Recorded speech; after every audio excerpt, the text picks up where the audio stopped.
o que tem fôlego, louve ao Senhor. Amém? Amém. A minha tradução diz: tudo o que tem vida, louve ao Senhor. Se assente, por favor. Quero agradecer a Deus pela vida do presbítero Anderson, que nos estendeu o convite. E prontamente nós aceitamos, porque eu entendo que as oportunidades nós não criamos. É Deus quem projeta oportunidades. E eu sou feliz de estar aqui, minha esposa, as minhas filhas. É um momento que nós trazíamos a nossa congregação para a igreja para glorificar o nome do Senhor. Bem, meus irmãos, o tema está focado no último hino de um compêndio de 150 hinos, aonde o salmista ele conclama, ele convida todos os homens e mulheres, ou todos os seres viventes, para que todos eles pudessem adorar a Deus. Você lê o Salmo 146, 147, 148, 149, você vai ver que todos estes salmos são um convite para que no seu pleno movimento, no seu pleno funcionamento, todos pudessem louvar ao nome do Senhor Jesus. Eu entendo que quando nós falamos desta área do louvor, nós estamos entrando dentro de uma área em que esse ventilador é uma bênção, hein? Segura ele aí, parece até um tufão.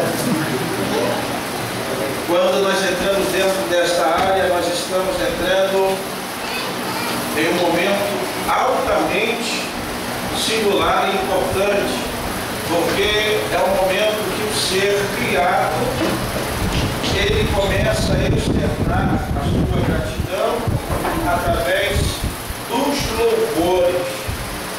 É o momento ápice em que a criatura externa a felicidade em poder estar diante de toda a criação que assim o Criador criou. Quando eu falo de louvor, eu falo de intimidade. Porque cantar é uma coisa, louvar é outra. Deus não ouve o nosso louvor pelo simples fato de nós termos uma bela voz. Não é isso que move o coração de Deus. Deus não nos ouve porque temos uma bela voz, porque independente de você ter uma bela voz ou não, o louvor não é movimentado por isso. O que movimenta o coração de Deus através do louvor é o sentimento, a verdade, a sinceridade que nós estamos colocando dentro da harmonia, da melodia e do ritmo. Quando nós falamos de louvor, é o ápice da criatura em que ele está dizendo para Deus: olha, muito agradecido por tudo quanto o Senhor tem realizado na minha vida. Nós vemos dentro deste salmo o de onde, o pelo que, ou com o que nós estaremos louvando ao Senhor.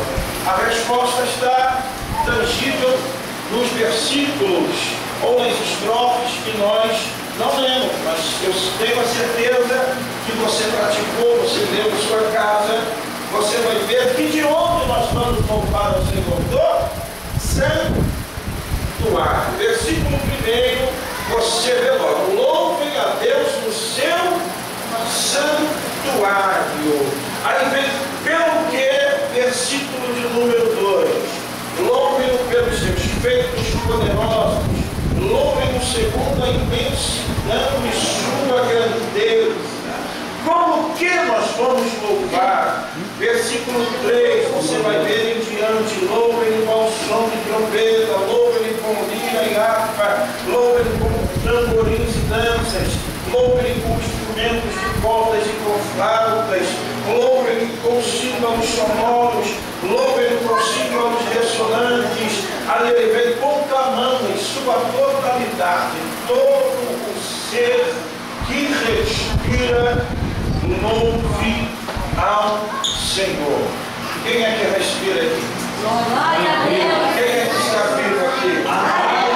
Nesta noite nós estamos sendo convidados a louvar e engrandecer o nome de nosso Senhor Jesus Cristo. Estes salmos ou a Bíblia é a única coisa que nós não podemos deixar de fazer algo que nós chamamos de hipérbole. Hipérbole é uma forma em que eu tenho de exagerar. Então, quando eu falo de Deus, eu não tenho medo de praticar a hipérbole. Por mais que eu seja exagerado, eu nunca vou atingir a grandeza, eu nunca vou atingir a soberana, a plenitude, a gloriosa, a tremenda ação de Deus. Por mais que eu queira ser exagerado em falar de Deus, eu nunca vou praticar exagero, porque tudo que eu falar, por mais exagerado que eu acho que seja, eu não alcançarei a grandeza deste Deus que nós servimos. Então, querido, nesse ponto você pode ser exagerado ao máximo, porque você nunca vai atingir com a sua concepção ou com a sua expressão o quão poderoso, quão grandioso, quão inefável este Deus que nós servimos, Ele é. Você pode dar glória a Deus por isso? Estes salmos é o ápice do conforto e da devoção do salmista. Este salmo é o ápice da adoração do salmista, de tudo que ele passou, de todas as intempéries que ele passou, de todas as dificuldades e tribulações que ele passou. Ele chegou a um denominador comum, ele chegou na explicação que ele queria. Olha, todo ser que respira, louve ao Senhor, independente da situação. Todo ser que respira, louve ao Senhor. Indiferentemente de todas as circunstâncias que você tem passado, não interessa a Deus toda a honra, toda a glória, todo o louvor, toda a adoração e toda a exaltação. Até Jó, depois de ter tido 3 notícias bombásticas na sua vida, ele diz o texto que ele se veste, ele retira a sua roupa, ele se veste com pano de saco e diz para sua esposa: olha só, Lu, nós saímos, o meu filho não acompanha agora não, segura a mão. Depois você me acompanha depois com a música, tá? Segura a mão um pouquinho. Ele então, eu perdi até o raciocínio. Ele então, ele vem dizendo que Lu saiu do ventre da minha mãe. E não tornarei para lá. O Senhor me deu, Ele mesmo me tomou. Bendito seja o nome do Senhor. Ou seja, não foram as circunstâncias, as perdas que fizeram com que Jó se calasse. Jó entendeu que apesar daquilo tudo, o louvor a Deus não devia cessar da sua boca. Jó entendeu que com aquilo tudo, a situação que ele estava vivendo, isso não o impediria de prestar louvores ao nome do Senhor.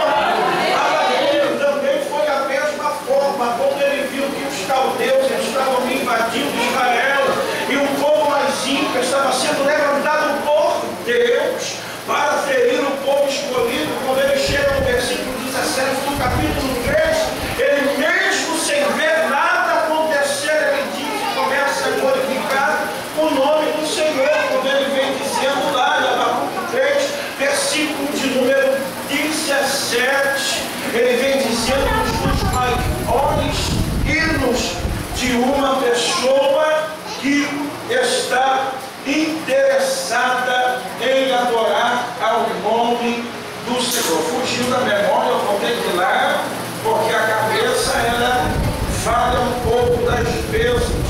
E ele vem dizendo lá em Abacuque 3, versículo de número 17 em diante, ainda que a figueira não floresça e que não haja fruto na vide, o produto da oliveira minta, o campo não deu seus mantimentos, as ovelhas sejam arrebatadas da malhada e nos currais não hajam vacas.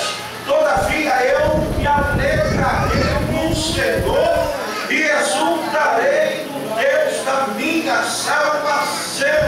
Ele falou, Deus, mesmo que nada disso aconteça, a Deus toda a honra, toda a glória, todo o honra, toda a exaltação. Ou seja, mesmo que aos olhos humanos ele não tivesse nenhum tipo de alguma ação mínima para adorar o Senhor, ele estava falando, independente de nada acontecer, eu estarei louvando ao nome do meu Senhor e Salvador Jesus Cristo. O hino que foi cantado em Atos 16 também, nós podemos afirmar que Paulo e Silas não tinham motivos algum. Eles estavam presos, estavam encarcerados, estavam em uma masmorra, eles estavam só, eles estavam em um local úmido, escuro, com os seus pés transpassados em um tipo de armadilha, com as suas mãos acorrentadas, feridos, esbofeteados, mas mesmo assim, por volta da meia-noite, Paulo e Silas louvaram e oraram ao nome do Senhor. E o louvor e a oração deles causaram na esfera espiritual um grande terremoto, causando então a libertação daqueles homens que lá estavam. Se nós formos pensar ou querer achar circunstâncias favoráveis para adorar ao Senhor, eu não vou achar nenhum. É por isso que eu não me preocupo se eu estou bem ou